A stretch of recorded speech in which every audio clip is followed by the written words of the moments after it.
नमस्कार दोस्तों। आइए जानते हैं बिहार के दिन भर की ताजा और बड़ी खबरें।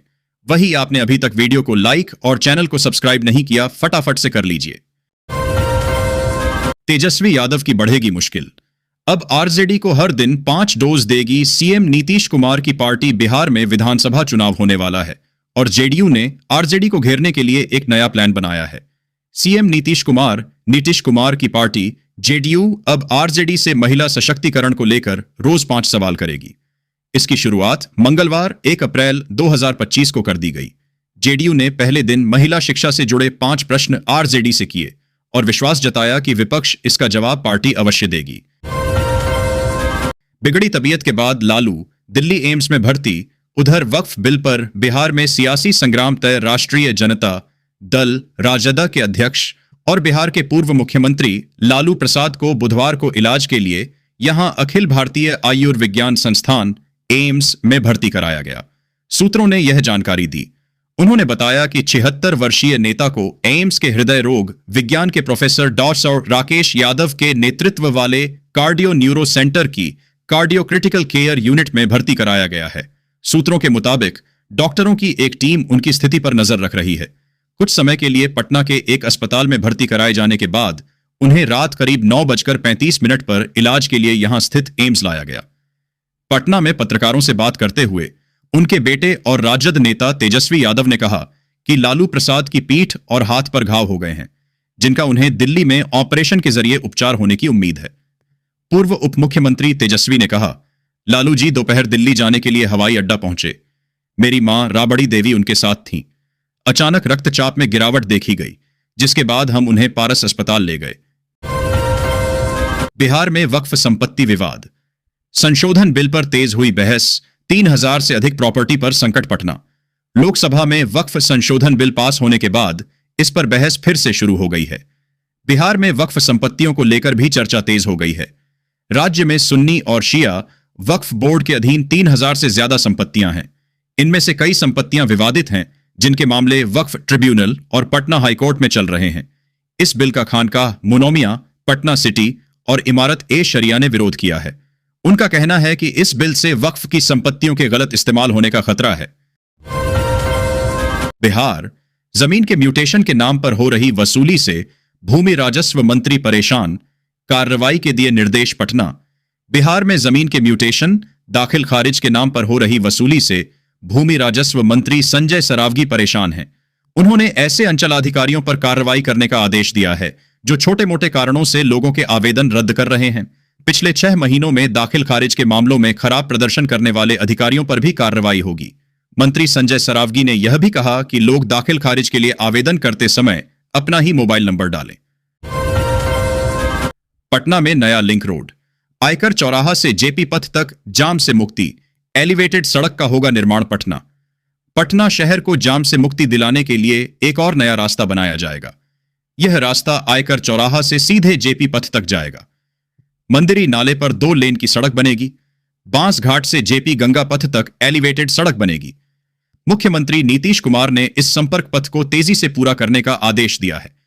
उन्होंने कहा कि यह सड़क समय पर बन जानी चाहिए।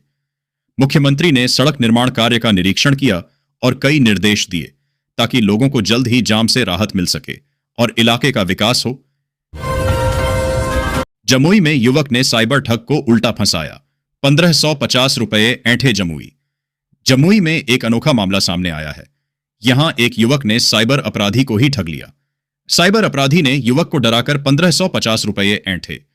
पैसे ऐंठने की कोशिश की थी, लेकिन युवक ने अपनी समझदारी से उसे ही बातों में फंसा लिया और उससे पैसे मंगवा लिए। यह घटना जमुई जिले के सदर प्रखंड क्षेत्र के बरवट्टा गांव में हुई। दीपक कुमार नाम के युवक को एक साइबर अपराधी ने व्हाट्सएप पर कॉल किया। दीपक ने बताया कि फोन करने वाले ने उससे कहा कि तुम किसी लड़की से बात करते हो, उसने आत्महत्या कर ली है, अब इस मामले में तुम्हें गिरफ्तार किया जाएगा। इसके बाद अपराधी ने युवक को डराकर पैसे ऐंठने की कोशिश की थी, लेकिन युवक ने चालाकी दिखाते हुए ठग से ही 1550 रुपए मंगवा लिए। बिहार होटल संचालक पंकज के अपहरण के मामले का खुलासा। साथियों ने ही रची थी साजिश। बिहार के दानापुर के एक होटल संचालक पंकज कुमार के अपहरण की गुत्थी पुलिस ने घटना के कुछ ही घंटे बाद सुलझा ली है। पुलिस ने बताया कि इस मामले की साजिश खुद उसके मित्रों ने ही रची थी। मामले में मनेर से अपहृत पंकज को बरामद कर उसके 5 साथियों को गिरफ्तार कर लिया गया है। मुजफ्फरपुर में दुकान से चोरी हुए 33 मोबाइल और लैपटॉप बरामद। बिहार के मुजफ्फरपुर में ट्रेन में झपट्टा मारकर छीने गए मोबाइल फोन के आरोपी को गिरफ्तार करने के बाद उसकी निशानदेही पर शहर की एक दुकान से चोरी के 33 मोबाइल फोन बरामद किए गए। इस घटना में कुल 3 लोगों को गिरफ्तार किया गया है। पुलिस के मुताबिक 28 मार्च को नारायणपुर स्टेशन के फाटक नंबर 99 के पास मोबाइल छिनतई की घटना घटी थी। पीड़ित ओम प्रकाश झंझारपुर से हाजीपुर जा रहे थे। इसी दौरान उनका मोबाइल स्टेशन के पास छीन लिया गया था। मामले की प्राथमिकी दर्ज होने के बाद रेल पुलिस ने जांच शुरू की और एक आरोपी त्रिभुवन कुमार को गिरफ्तार किया। पुल ढहने की घटना, न्यायालय ने कहा अधिकारी निलंबित किए गए, बाद में वापस बुला लिए गए। उच्चतम न्यायालय ने पुल ढहने की घटनाओं को लेकर बिहार सरकार को आड़े हाथ लेते हुए बुधवार को कहा कि ऐसी घटनाओं के बाद कुछ अधिकारियों को निलंबित कर दिया गया था, लेकिन हंगामा शांत होने के बाद उन्हें वापस बहाल कर दिया गया। उच्चतम न्यायालय ने बुधवार को उस जनहित याचिका को पटना उच्च न्यायालय स्थानांतरित कर दिया जिसमें बिहार में हाल के महीनों में कई पुलों के ढह जाने का दावा करते हुए पुलों की सुरक्षा को लेकर चिंता जताई गई थी। प्रधान न्यायाधीश संजीव खन्ना और न्यायमूर्ति संजय कुमार की पीठ ने कहा कि पटना उच्च न्यायालय बिहार में पुलों के संरचनात्मक और सुरक्षा ऑडिट को सुनिश्चित करने के लिए उठाए गए कदमों की मासिक आधार पर निगरानी कर सकता है। पीठ ने कहा पुल ढहने की घटना के बाद कुछ अधिकारियों को निलंबित कर दिया गया था, लेकिन घटना पर हंगामा शांत होने के बाद उन्हें वापस बहाल कर दिया गया। वक्फ की 90% से अधिक संपत्ति विवादित। आरिफ मोहम्मद खान। बिहार के राज्यपाल आरिफ मोहम्मद खान ने बुधवार को कहा कि वक्फ की 90% से अधिक संपत्ति विवादित है और मामले अदालत में लंबित हैं। यहां पत्रकारों से बातचीत के दौरान राज्यपाल खान ने यह बात कही। खान ने कहा कि कॉलेज, विश्वविद्यालय या अनाथालय चलाने जैसे धर्मार्थ उद्देश्यों के लिए इस्तेमाल की जा रही वक्फ संपत्ति ढूंढना मुश्किल है और इससे केवल अमीर वर्ग के उद्देश्य की पूर्ति की जा रही है। इससे पहले महावन तहसील के अंतर्गत आने वाले लोहवन में 2 नए पुनर्निर्मित सरकारी स्कूलों का उद्घाटन करते हुए राज्यपाल ने परिवर्तन में शिक्षा की भूमिका का उल्लेख किया। इच्छाधारी नाग वाले सनातनी हैं। बिहार के ये नेता वक्फ पर बोलते हुए नीतीश कैबिनेट के मंत्री बोल गए कुछ और, जाने दरभंगा। बिहार के भूमि सुधार मंत्री संजय सरावगी ने आरजेडी नेता तेजस्वी यादव पर तीखा हमला किया है। उन्होंने तेजस्वी यादव को इच्छाधारी नाग नागिन की तरह इच्छाधारी सनातनी बताया। मंत्री सरावगी ने तेजस्वी यादव पर मुसलमानों को बरगलाने और तुष्टीकरण की राजनीति करने का आरोप लगाया।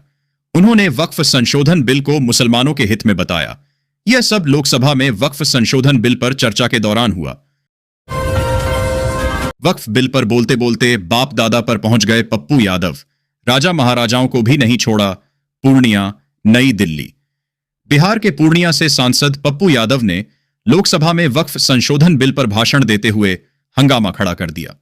उन्होंने राजा महाराजाओं और पूर्व रजवाड़ों पर सवाल उठाए। उन्होंने पूछा कि क्या वे अपने बाप के घर से जमीन लिखवा कर लाए थे। पप्पू यादव के इस बयान पर सत्ता पक्ष के सदस्यों ने कड़ी आपत्ति जताई। बीजेपी सांसद जगदंबिका पाल ने इसकी निंदा करते हुए स्पीकर से पप्पू यादव के खिलाफ कार्रवाई की मांग की। ग्लॉक पिस्टल और bullet proof black car, special plan के साथ 5 हिस्ट्री शीटर। बिहार पुलिस यूं पलटी गाड़ी नालंदा। बिहार के नालंदा जिले के हरनौत में एसटीएफ और नालंदा पुलिस ने मिलकर एक बड़ी कार्रवाई की। इस कार्रवाई में 5 बदमाशों को पकड़ा है। पुलिस इनके पास से ग्लॉक पिस्टल और बुलेट प्रूफ कार भी मिली है। पुलिस ने बताया कि बदमाशों ने उन पर फायरिंग की थी, जिसके जवाब में पुलिस को भी गोली चलानी पड़ी। पकड़े गए बदमाश हथियार तस्कर और भूमाफिया हैं। उनके पास से ढेर सारे हथियार और कारतूस बरामद हुए हैं। पटना मंदिर में मां दुर्गा की हो रही थी आरती, लाउडस्पीकर बंद करा दी पुलिस। सड़क पर उतर गए लोग। पटना दानापुर के आनंद बाजार पुलिस चौकी के पास एक मंदिर में लाउडस्पीकर बंद कराने को लेकर विवाद हो गया। स्थानीय लोग भड़क गए और उन्होंने सड़क जाम कर हंगामा किया। लोगों का आरोप है कि पुलिस नवरात्र में आरती के दौरान भी बाधा डालती है। इसी वजह से जब लाउडस्पीकर धीमी गति से बज रहा था तो पुलिस ने उसे भी बंद करवा दिया। इससे नाराज लोगों ने मंदिर में ताला लगा दिया और प्रदर्शन करने लगे। विश्वविद्यालय के बाहर ऑटो, बंद कमरे में 2 लोग और गुप्त काम। मोहम्मद मुस्तकीन ने खोला बोरा का राज। मुजफ्फरपुर बिहार के मुजफ्फरपुर में पुलिस ने एक ऑटो ड्राइवर को गिरफ्तार किया है। उस पर बिहार विश्वविद्यालय के 8 बोरा एडमिट कार्ड चोरी करने का आरोप है। पुलिस को शक है कि इस काम में विश्वविद्यालय का कोई कर्मचारी भी शामिल हो सकता है। फिलहाल विश्वविद्यालय थाना की पुलिस मामले की जांच कर रही है। यह घटना 1 अप्रैल को हुई, जब यूनिवर्सिटी बंद थी। बिहार के मधुमक्खी पालकों की बल्ले बल्ले जीतन राम मांझी ने 5 जिलों के 210 लाभुकों को दिया तोहफा गया।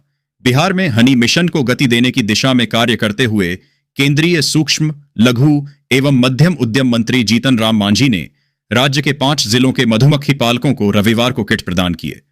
खादी एवं ग्रामोद्योग विकास योजना के तहत बिहार के 5 जिलों के कुल 210 मधुमक्खी पालकों को 2100 मधुमक्खी बॉक्स, मधुमक्खी परिवार और टूल किट मुहैया कराए गए। पप्पू यादव पर राजनीतिक मेंढक का तंज, पीके का दावा, बिहार में मुस्लिम वोटरों को मिलेगा राजद से बेहतर विकल्प। पूर्णिया जन सुराज के सूत्रधार प्रशांत किशोर पीके ने पूर्णिया और अररिया के दौरे पर मुसलमानों से खास अपील की।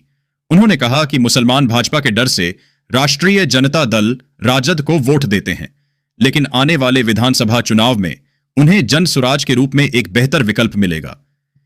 पीके ने पप्पू यादव को राजनीतिक मेंढक बताया और अमित शाह के बिहार दौरे पर भी निशाना साधा। उन्होंने कहा कि अमित शाह को बिहार के मजदूरों को गुजरात के बराबर वेतन देने की घोषणा करनी चाहिए। पूर्णिया में एनडीए का शक्ति प्रदर्शन, चुनाव का बिगुल फूंका, पप्पू यादव पर निशाना। रामनवमी जुलूस से बहिष्कार की धमकी। पूर्णिया, बिहार के पूर्णिया में आज एनडीए का कार्यकर्ता सम्मेलन आयोजित किया गया। इस सम्मेलन में भाजपा के प्रदेश अध्यक्ष दिलीप जायसवाल, जदयू के प्रदेश अध्यक्ष उमेश कुशवाहा, लोजपा रामविलास के प्रदेश अध्यक्ष राजू तिवारी, हिंदुस्तान के आवामी मोर्चा के प्रदेश अध्यक्ष अनिल कुमार और रालोसपा के प्रदेश अध्यक्ष मदन साहनी के साथ साथ 1 दर्जन से अधिक विधायक, पूर्व विधायक मौजूद रहे। पप्पू यादव मेरी हत्या करवाना चाहते हैं। दलित बस्ती पर चला बुलडोजर तो बीजेपी एमएलए से भिड़े निर्दलीय सांसद। पूर्णिया निर्दलीय सांसद पप्पू यादव और बनमनखी विधायक कृष्ण कुमार आरसी के बीच जमकर ठन गई है। बीजेपी विधायक कृष्ण कुमार ने पप्पू यादव और उनके समर्थकों पर जान से मारने की धमकी देने का आरोप लगाया है।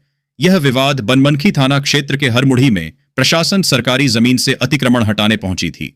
सांसद पप्पू यादव हरमुढ़ी पहुंचे और आरोप लगाया कि प्रशासन ने जमींदार मनोज शाह और बीजेपी विधायक कृष्ण कुमार आरसी के कहने पर महादलित का घर तोड़ दिया और उसमें आग लगा दी। किशनगंज के लिए नीतीश सरकार ने खोला खजाना, 4 लेन के बाद अब यहां बनेगा पुल। जाने किशनगंज। बिहार के मुख्यमंत्री नीतीश कुमार ने मंगलवार को किशनगंज की प्रगति यात्रा के दौरान जिले को 5,14,226 लाख रुपए की 235 विकास योजनाओं की सौगात दी। इसमें किशनगंज ठाकुरगंज के बीच महानंदा नदी पर पुल निर्माण की घोषणा सबसे अहम रही। इसके अलावा ठाकुरगंज बाईपास के निर्माण की भी घोषणा की गई। सीएम ने कई योजनाओं का उद्घाटन और शिलान्यास किया। उन्होंने जिले के विकास कार्यों की समीक्षा भी की और आगे भी विकास कार्य जारी रखने का आश्वासन दिया। मनोज तिवारी के हेलीकॉप्टर की इमरजेंसी लैंडिंग, कंट्रोल रूम से टूट गया था संपर्क। बीजेपी सांसद और भोजपुरी सुपरस्टार मनोज तिवारी के हेलीकॉप्टर की इमरजेंसी लैंडिंग कराई गई है। हेलीकॉप्टर में तकनीकी खराबी के चलते इमरजेंसी लैंडिंग कराई गई है। जानकारी के मुताबिक मनोज तिवारी पूरी तरह सुरक्षित हैं। बताया जा रहा है कि हेलीकॉप्टर का संपर्क कंट्रोल रूम से टूट गया था, जिसके बाद उसकी इमरजेंसी लैंडिंग कराई गई। हेलीकॉप्टर काफी देर हवा में चक्कर काटता रहा, जिसके बाद उसकी इमरजेंसी लैंडिंग कराई गई। भारत की 7 बहनों के बारे में भड़काऊ बयान देकर फंसे जहरीले मोहम्मद यूनुस तो आई बांग्लादेश की सफाई। जाने क्या भारत के 7 पूर्वोत्तर राज्यों के बारे में मोहम्मद यूनुस की भड़काऊ टिप्पणी पर अब बांग्लादेश की तरफ से सफाई आई है। बीते सप्ताह चीन यात्रा के दौरान मोहम्मद यूनुस ने पूर्वोत्तर के 7 भारतीय राज्यों, जिन्हें 7 सिस्टर्स 7 बहनें कहा जाता है, को एक घिरा हुआ क्षेत्र बताया था। यूनुस की इस टिप्पणी पर भारत से कई नेताओं ने तीखी प्रतिक्रिया दी थी और इसे भड़काऊ बताया था। इसके जवाब में बांग्लादेश के टुकड़े करने की बात भी कही जाने लगी थी। मुख्य सलाहकार यूनुस के एक प्रमुख सहयोगी ने बताया है कि पूर्वोत्तर भारत के बारे में उनके बयान को गलत तरीके से समझा गया है। पति को लात घूंसों से कूटने वाली पत्नी का बदला रंग, सिर पर पल्लू लिए माफी मांगने पहुंची। डरे ससुरालियों ने नहीं दी एंट्री सतना। रेलवे में लोको पायलट लोकेश मांझी को बेरहमी से पीटने वाली उसकी पत्नी ने अपने के पर माफी मांगी है। बता दें कि लोकेश ने अपनी पत्नी, सास और साले पर मिलकर पीटने के आरोप लगाए थे। मारपीट का सीसीटीवी वीडियो लोकेश ने पुलिस को सबूत के तौर पर दिया था। पत्नी हर्षिता पर मारपीट और आत्महत्या की धमकी देने का आरोप है। विराट कोहली को गेंद नहीं डाल पा रहे थे इमोशनल मोहम्मद सिराज, वायरल हो रहा वीडियो आपका दिल चीर देगा। बेंगलुरु, मोहम्मद सिराज और साई किशोर की उम्दा गेंदबाजी के बाद जोस बटलर के तूफानी अर्धशतक से गुजरात टाइटंस ने इंडियन प्रीमियर लीग में बुधवार को रॉयल चैलेंजर्स बेंगलुरु आरसीबी के खिलाफ 8 विकेट की आसान जीत दर्ज की। आरसीबी के 170 रन के लक्ष्य का पीछा करते हुए टाइटंस ने जोस बटलर की 39 गेंद में 6 छक्कों और 5 चौकों से नाबाद 73 रन की पारी खेली। इसके अलावा सलामी बल्लेबाज साई सुदर्शन 49 के साथ उनकी दूसरे विकेट की 75 और शरफेन रदरफोर्ड नाबाद 30, 18 गेंद, 3 छक्के, 1 चौका के साथ तीसरे विकेट की 67 रन की अटूट साझेदारी से 17.5 ओवर में 2 विकेट पर 170 रन बनाकर जीत हासिल की।